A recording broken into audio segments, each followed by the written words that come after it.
Fade in. Ambience. Nighttime. Setting. Interior. Audiovisual speculatory mystery roleplay agency. Also known as the ASMR agency. Time? I don't think it matters. It was yet another hot summer night. Not the kind that would make the nightly street crawlers work up a sweat, but the kind that would make the Ice King buy an AC for his Ice Kingdom and crank that thing up to an 11. You would think that when the moon rises, that one will be safe from the sun's deathly rays that hurls out from its mouth. But sadly, this isn't entirely the case. While most people would either be settling down and rest until the next sunrise, there's us night owls who secretly work in the shadows to help keep the world spinning on its pretty little axis. And one such night owl, cooped up in its office, was a woman. Not one of glamour, but of common sense. Not of seduction, but inclination. With hair that matches the color of the man behind the slaughter, a voice of raspiness that would bring a tear to the eyes of Adele in terms of elegance, and a sense of sensibility that even surpasses that of a certain housekeeper who's a caretaker for a certain wizard in that one story. I go by many names: Mrs. Solid Snake, Raven, the female postal dude, the Couteret, the Canadian Menace, the caretaker of Neckos, the narrator, and even Real, although Real is the name of my twin brother. Miss Fake, said a voice that instantly cut off my dialogue train. I looked up, and it happened to be my assistant, Janice. She stood over me as I was slumping over at my desk. She handed me a cup of joe. This would be the part where I ask her how her mother was doing, but we don't talk about that. Thank you. Janice, what the heck did you put in this coffee? Black, huh? No wonder it tastes so bitter. Here, take it back. At least put some sugar in it. Hell, maybe even some cream. If nothing else, then at least throw some honey in there. Anything would do better than this cup of raw hot bean water. I sent Janice away with the cup of hot bean water that made contact with my lips. Poor girl, she's ditzier than Derpy Hooves, but she's my only assistant, and the only one who is willing to put up with me and my tenacious attitude. I had a few assistants come and go, with the majority of them leaving due to the fact that they couldn't handle my sharp tongue, which was said to be sharper than the sword of heroes. Funny enough, there's been a few who took a single glance of me and instantly felt that I gutted them somehow, when I haven't even said a single word. But this didn't bother me, especially since I was a loner by nature anyway. The same logic applies to my work as a detective as well. I don't need friends, and the only trust that I'll ever need is myself. Besides, you may never know who's ready to take a poorly cropped screenshot of your face and sell it to the highest bidder as a token on the black market. As long as there was me, myself, and I think I'll be all right. So I had thought.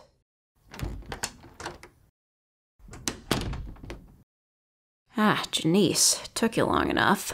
I'm guessing you must have gotten distracted by those dang Neckos again. What I heard instead wasn't the voice of my ditzy assistant, but rather a stranger. A stranger whose face felt familiar, yet at the same time, so foreign. Oh, my apologies. I was expecting to see my assistant, Janice. Say, you didn't happen to run into her on the way in, did you? I knew it. So she is playing with those Neckos again. I used 2 of my fingers to rub the bridge of my nose, indicating my frustration. Dang it, Janice. You can't just go around trying to pet every Necko you see, I mutter softly. I figured that I may as well chat with the stranger to keep myself distracted for a brief minute. What? What's with that look? Anyways, you seem lost. May I help you by pointing out some directions? You came to see me. I see. So that raises the question. Who are you? The stranger revealed themselves to be yet another detective that went under the codename of the Listener. They also informed me that they were working on a case, but the trail for them went cold. Unable to pick it back up, they decided to come seek help from one of the top-rated agents from the ASMR agency, which unfortunately happened to be me. No, I didn't just repeat everything you said. Sorry, kiddo, but you're out of luck. You'll have a better chance looking for someone else to help you with that than me. Because I work alone. Not to mention, I'm currently in the middle of editing an audio for posting later. My potato calculator, as you call it, may be old, but she's still kicking. Sorry, but no can do. It would be— No, you can't hear me. Nuh-uh. They gently place a hand on top of the laptop and push down its upper half gently. We both made eye contact with each other. That look in their eyes said everything I needed to know. You're trying to seduce me, aren't you? I pushed them off my desk since they decided to plant themselves upon it. A mini earthquake ensued, with the only thing being knocked over was them, as everything else, including myself, remained stationary. Good to note, because that is not going to work. I opened my laptop back up and continued with my work. I can hear their begging and pleading for my aid. What was it about me that they felt the need to beg for my help? There were plenty of real detectives out there, while I was just— yeah, fake. No, I am not talking to myself out loud. Tell you what, since I obviously can't concentrate with you around, I will help you. But we're doing this my way, and if you feel the slightest inconvenience to my proposition, then why don't you go on a one-night stand with the same door you came in from? That's what I thought.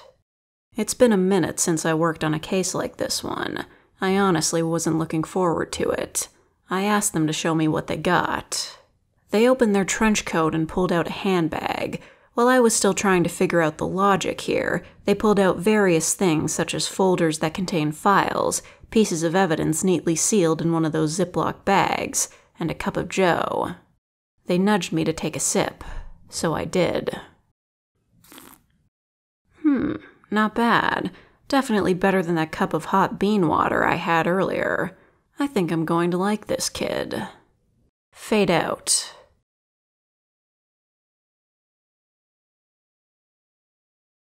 Fade in. Ambience, nighttime. Setting, the city. Time. Nah, still don't need that. It seems funny, doesn't it? One minute I was sitting in my office, hunching over at my desk, trying to get another audio out before the week is over. The next, I'm driving my car, out on an excursion to solve yet another case. The reasoning for it sat next to me. I could tell with my peripheral vision that the listener looks very disgruntled and confused, much like a valley girl when she realizes she entered a Dunkin' Donuts instead of her usual local Starbucks. Something the matter? Doesn't matter how we got here. What matters is where we're going. Alright, XR, I need you to get your head back on. So about this friend of yours, they got a name or what? BP, I see. So like British Petroleum. That makes sense. You mentioned that they were working on a script the night they disappeared, correct? And the only known copy of this said script disappeared along with them. I see. Can you recall any possible suspects or links? Was there anyone that you saw with your friend that felt wrong, like they weren't supposed to be there? No, huh? Great, more homework to pile on to what I already have. Then again, I can't really be too upset with the kid. I would be stressed too if someone that I was close to spoke to me one day and just up and vanished the next, leaving no trace whatsoever. As we passed by multiple fluorescent street lamps under the night sky, I continued to ponder. It felt like I was trying to make a word with this bad lump of letters in a game of Scrabble. The more I thought about it, the more something kept creeping up in my mind. Tell me something. Your friend was living in an apartment, correct? Can you tell me which? Interesting. Funny enough, a new case came in a few days ago, which happened to take place in the same apartment complex that your friend was staying in. It makes me wonder if the two are related. It's possible. It shouldn't be too far from here. I say we go check it out. Fade out. Time skip. Scene transition.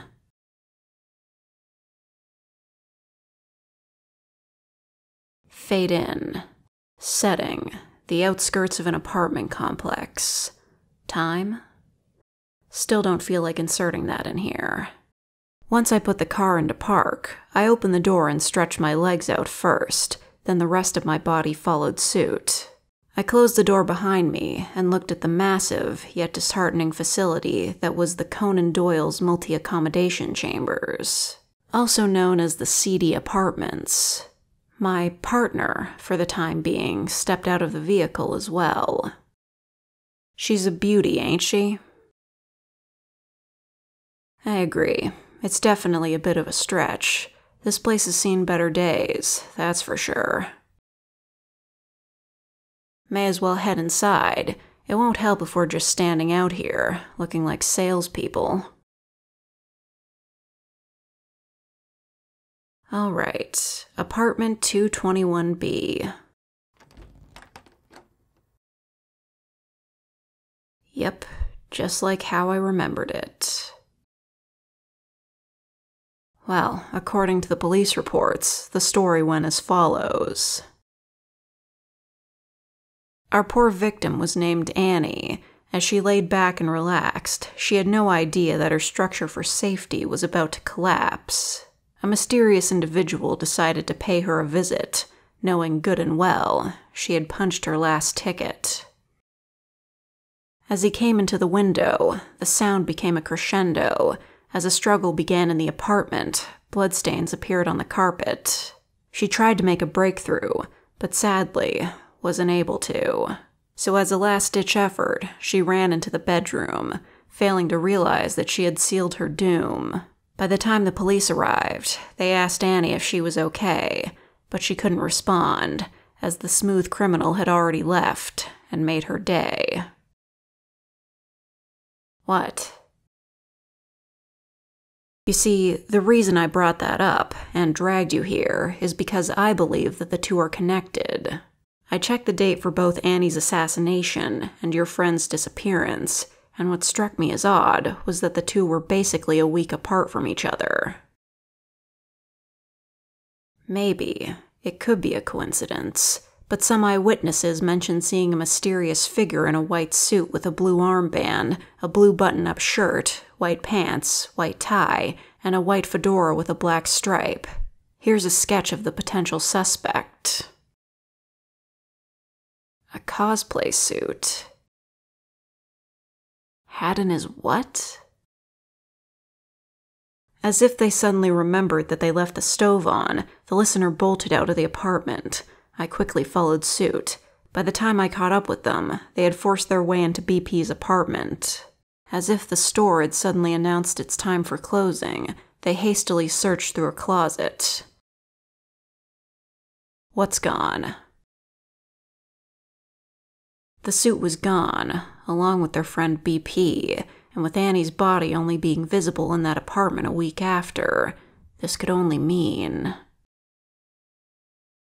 Damn, seems like we just opened a rabbit hole that not even Bugs Bunny would be brave enough to go down. Calm down, calm down. I said calm down. Look at me. Deep breaths.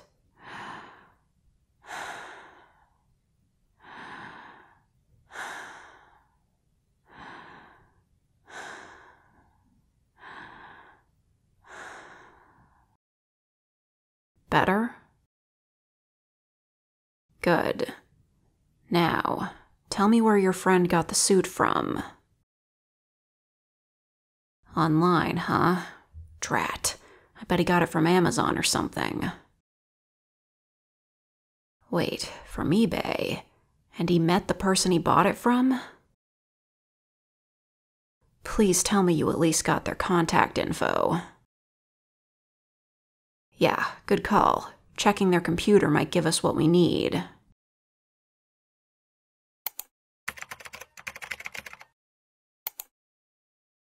Found something? Jerome is the name of the seller, huh? Well, how about we go and pay this Jerome fella a visit? I'm sure he wouldn't mind. Hey. You coming or what? This video isn't gonna end itself, you know. Fade out. Letters fade in reading, End of Act 1, to be continued. Fade out.